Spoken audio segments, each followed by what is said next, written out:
Hello dear students, ये exercise 5.2 है arithmetic progression. तो इसका फर्स्ट सम है ये कि fill in the blanks in the following table. जो ये टेबल दी है जिसमें फिल इन दी ब्लैंक्स है, इनको फिल करना है।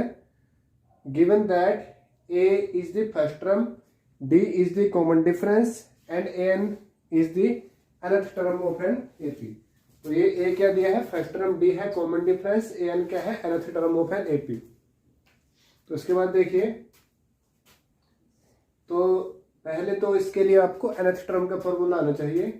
तो nth टर्म का फॉर्मूले के लिए मैंने पहले एक वीडियो बनाई थी, इसमें यह बताया गया कि आप इस फॉर्मूले को कैसे लर्न कर सकते हो कि ये फॉर्मूला बना कैसे, और फिर उसके बाद इसको लर्न करना इजी रहेगा। तो इसका फॉर्मूला होता है nth टर्म का a plus N minus one d, nth term of an AP ये होता है a plus N minus one d. तो पहले मैं आपको इसके बारे में बता दूं कि जस्ट आपको ये सिंपल ट्रिक इसमें लेके चलनी है। बहुत सारे बच्चे इसके जो बाद वाले सम है वो कर लेते हैं, पर इसको देख के बहुत कंफ्यूज होते हैं क्योंकि ये टेबल फॉर्म में है और है ये भी सिंपल है। तो कैसे करना है आपको, जैसे इसमें 4 है, ये 4 टर्म्स है, nth term, first term, n और डी।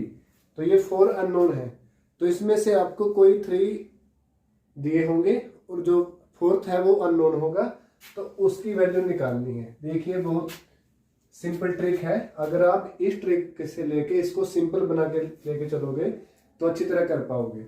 जैसे देखिए इन सब में 4 टर्म है, ये फर्स्ट टर्म पार्ट है इसका, तो इसमें ये 3 टर्म दी है और 4th निकालनी है। इसमें भी ये 3 टर्म दी है, 4th निकालनी है, ये डी। ऐसे इसमें ये 3 टर्म निकालनी है, 3 टर्म दी है और 4 टर्म निकालनी है। ऐसे ये इन सब में तो 3 टर्म्स आपको दी है और 4 टर्म निकालनी है। अब ये जैसे फर्स्ट पार्ट देखिए, ए दिया है, इसमें 7 दिया है इसमें, ये बाय मिस्टेक हो गया, तो ए 7 दिया है इसमें फर्स्ट पार्ट में, और डी दिया है 3 और एन दिया है 8। तो अब इसमें हमें nth टर्म निकालनी है, nth टर्म हमें फाइंड करनी है इसमें। तो क्या बिल्कुल स्ट्रेट फॉरवर्ड फार्मूला है कि nth टर्म का फार्मूला होता है a plus N minus one d. तो a की वैल्यू पुट की हमने 7, n कितना है 8, तो 8 माइनस 1 7 और ब्रैकेट और इंटू डी। एक तो स्टूडेंट इसमें बहुत मिस्टेक करते हैं, n माइनस 1 इंटू डी है इसका मीनिंग, मैथमेटिकल मीनिंग इसका ये है। तो d की वैल्यू है 3, तो ये आ गया 7 प्लस 21, तो ये आ गया 28। तो nth term of an AP आ गई 28। तो ये फर्स्ट पार्ट इसका। अब ये सेकंड पार्ट देखिए, सेकंड पार्ट क्या है इसका, ए दिया है -18, डी दिया है, ये हमें फाइंड करना है, डी अननोन है, ये हमें निकालना है। ये क्वेश्चन मार्क का साइन है स्टूडेंट कि ये हमें फाइंड करना है, कंफ्यूज मत होना, हैंड राइटिंग वीक है। तो n इक्वल टू आ गया 10 और ए एन इक्वल टू आ गया 0। तो अब हम यहां से क्या करेंगे, ये ए एन इक्वल टू दिया है 0।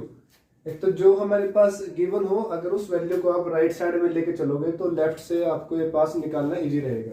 तो ए एन इक्वल टू 0। अब हम ए एन का फार्मूला चाहे तो इस साइड पुट कर दो, अब हम इसी साइड पुट कर देंगे। एन का फार्मूला होता है A plus N minus one D equal to 0।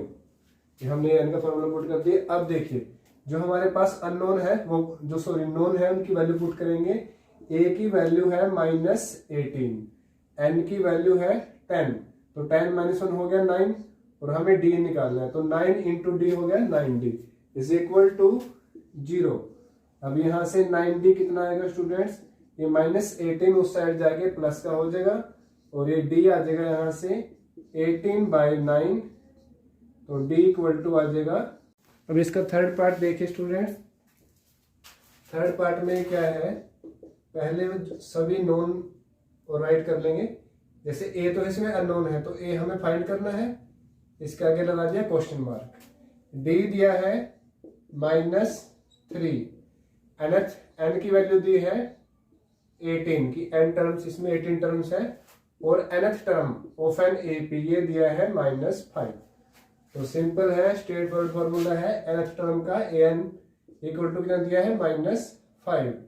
nth term का फॉर्मूला कितना होता है a plus n -1 d equal to -5। तो उसके बाद a फाइंड करना है, तो जो हमें फाइंड करना है उसको ऐसे कैसे रखेंगे हम, a का a रखेंगे, n कितना है 18 -1 इक्वल टू हो गया 17, और d की वैल्यू है -3। तो ये आ गया a 17 इंटू -3 आ गया -51 इक्वल टू आ गया -5। तो a कितना आ गया -51 उस साइड जाके हो जाएगा प्लस का, 51 -5, तो a हो गया हमारा 46। तो ये आंसर आएगा a इक्वल टू आएगा 46। अब ये फोर्थ पार्ट देखिए, इसमें a दिया है -18.9। ध्यान से देखिए स्टूडेंट इस क्वेश्चन को, क्योंकि ये पॉइंट वाला है तो इसमें मिस्टेक्स बहुत करते हैं स्टूडेंट्स। तो d कितना दिया है 2.5, और n हमें फाइंड करना है, और nth टर्म दी है 3.6। तो बस यहीं से आपने कैरी ऑन करना है कि an का an कितना है 3.6। nth टर्म का फॉर्मूला कितना होता है a plus n -1d is equal to 3.6। अब तो इसमें a की वैल्यू कितनी है -18.9, और n की वैल्यू हमें फाइंड करनी है n -1, और d कितना दिया है हमें 2.5। अब देखिए कितना आ गया 2.5 और इंटू n -1 इक्वल टू आ गया 3.6। ये माइनस का जाएगा तो ये प्लस का हो जाएगा, 18.9 हो गया। अब हम इसको ऐड करेंगे 18.9 और 3.6 को, तो ये आएगा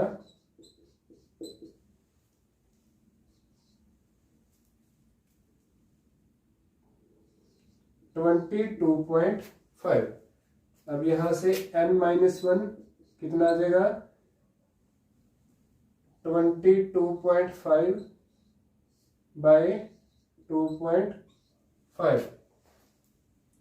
तो n -1 हमारे पास देखिए कितना आ गया यहाँ से 22.5 बाय 2.5। जब डेसिमल के बाद इसमें भी और 1 डिजिट है इसमें भी, तो हम इसको सोल्व करने के लिए डेसिमल हटा सकते हैं, क्योंकि डेसिमल के बाद सेम नंबर ऑफ डिजिट है इसमें। अब ये जब इसको 225 को 25 से डिवाइड करेंगे तो ये आएगा 9, और n आ जाएगा यहाँ से 9 + 1 10। तो ये था इसका फोर्थ पार्ट। अब करेंगे इसका फिफ्थ पार्ट। अब इसका फिफ्थ पार्ट देखिए, a दिया है 3.5, d दिया है 0, कॉमन डिफरेंस है 0, n नंबर ऑफ टर्म्स है 105, और an हमें निकालना है। तो ये तो और भी सिंपल है कि हमें nth टर्म निकालनी है। तो an का फॉर्मूला होता है a + n - 1d। अभी हमें राइट साइड के सभी अननोन दिए हैं और लेफ्ट साइड निकालनी है। तो a की वैल्यू है 3.5, और n कितना है इसमें 105। तो 105 - 1 कितना आ जाएगा 104, और d की वैल्यू कितनी है 0। तो an कितना आ जाएगा 104 इंटू 0। जब हम किसी नंबर को 0 से मल्टीप्लाई करते हैं तो आंसर 0 ही आता है। तो an कितना आ जाएगा 3.5। वैसे आपको यहां से देख के ही आंसर इसका मन में आना चाहिए आपके कि जब कॉमन डिफरेंस 0 है तो कोई सी भी टर्म हो, nth टर्म हो, चाहे a7 हो चाहे a5 हो, a ही आएगी, क्योंकि कॉमन डिफरेंस तो उसका 0 है। तो ये था फर्स्ट क्वेश्चन, इसके सभी पार्ट कंप्लीट। अब ये सेकंड क्वेश्चन है स्टूडेंट्स। एक तो पहले मैं आपको बता दूं, इन क्वेश्चन में, वैसे तो इन क्वेश्चन में छोड़ो आप सारे मैथ में ही, एक तो सभी स्टूडेंट स्टेटमेंट रीड करने की आदत डालें, क्योंकि वो स्टेटमेंट नहीं करते। जस्ट जो से बिल्कुल न्यूमेरिकल टाइप क्वेश्चन होते हैं जिनमें स्टेटमेंट नहीं होती, जस्ट न्यूमरल होते हैं, उनको देख के वो जैसे वो सम करते हैं ऐसे वो सम करना स्टार्ट कर देते हैं। पहले स्टेटमेंट देखना सीखिए। तो क्या है इसमें, चूज द करेक्ट चॉइस। इसमें आपको कुछ ऑप्शन दिए हैं, जैसे ए दिया है 97 और बी दिया है 77 और सी दिया है -77 और डी दिया है -87।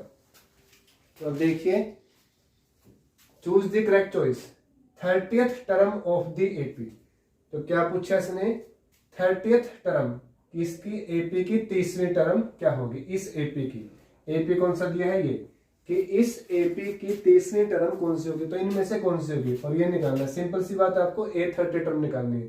तो पहले आपको गिवन एपी क्या दिया है, 10 7 4, ये फर्स्ट टर्म क्या दी है इसमें 10। डी देखिए कॉमन डिफरेंस कितना आएगा, 7 - 10, तो डी आ जाएगा -3। तो ये आपने निकाल ली होगी, ये एपी तो है, बस इसके 30th टर्म निकालनी है आपको। तो अब हमारे पास एन कितना है, 30 टर्म निकालनी है, तो ए एन निकालना है, मतलब कि A30। तो पहले हम इसमें फार्मूला लगाएंगे। तो फार्मूला पहले जरूर लगाना है अपने, पहले फार्मूला राइट भी करेंगे, क्योंकि अगर फार्मूला लिखोगे तो उसमें पुट करके आप आसानी से कर सकते हो। जैसे ये फार्मूला है, अब इसमें सभी वैल्यू पुट कर देना। एन की वैल्यू क्या पुट करनी है, 30, तो A30। ए की वैल्यू कितनी है 10, तो ए की वैल्यू पुट की 10। एन कितना है 30, तो 30 - 1 29। डी कितना है -3, तो A30 कितना आएगा 10। 29 को जब मल्टीप्लाई करेंगे 3 से तो कितना आएगा 87। तो A30 कितना आएगा -77। तो इसका ऑप्शन सी क्या होगा, करेक्ट होगा। तो ये सी इज करेक्ट। तो ये जो सी होगा वो करेक्ट आंसर होगा इसका। तो ये था आपका सेकंड क्वेश्चन का फर्स्ट पार्ट। तो अब ये सेकंड पार्ट देखें, choose the correct choice, 11th term of the AP. Option दिए हैं, ए दिया है 28, बी दिया है 22 और सी दिया है -38 और डी दिया है -48 और ये 1/2 मिक्स्ड फ्रैक्शन में है। तो इसमें से बताना है, देखिए 11th term of the AP this, कि इस एपी की 11th टर्म क्या आएगी। जो आपको गिवन एपी है वो क्या है, -3 -1/2 और 2। तो देखिए अब इसमें ए कितना है -3, डी कितना आएगा -1/2 और -3। तो ये कितना है -1/2 और माइनस माइनस प्लस आ गया, क्योंकि एक माइनस फॉर्मूले में है और एक यहाँ है, क्योंकि डी होता है A2 - A1। तो ये second term minus first term. तो डी आएगा यहाँ से, जब हम एलसीएम लेके करेंगे इसको, तो 2 को 2 से डिवाइड किया 1 और 1 को मल्टीप्लाई किया -1 से, प्लस ये 2 3 जा 6। तो डी इक्वल टू आ गया 5/2। तो डी की वैल्यू आ गई 5/2 और ए आ गया। अब हमें एन दिया है 11th। तो एन टर्म का फॉर्मूला क्या है हमारे पास, a + n - 1 d। तो हमें यहाँ से a 11th टर्म निकालनी है। तो a 11th, a की वैल्यू पुट की -3, n की वैल्यू कितनी है 11, तो n - 1 आ जाएगा 10 और d की वैल्यू है 5/2। तो जब ये कैंसिल करेंगे तो 2 5 आ जाएगा और A11 आ जाएगा -3 और 5 5 जा 25, तो A11 आ जाएगा 22। तो हमारे पास यहाँ से ऑप्शन बी इज करेक्ट, तो ऑप्शन बी इज करेक्ट।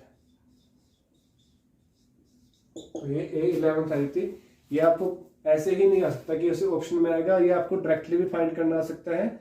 और सीबीएसई बोर्ड में तो स्टेटमेंट चेंज करके आते हैं क्वेश्चन, एज इट इज नहीं आते। बस आपको ये देखना है कि इसमें फाइंड क्या करना है। एक तो स्टेटमेंट पर आप भी फिर बोल रहा हूँ, स्टेटमेंट रीड करना ध्यान से स्टूडेंट्स, तभी आप इन क्वेश्चन को अच्छी तरह से अटेम्प्ट कर पाओगे।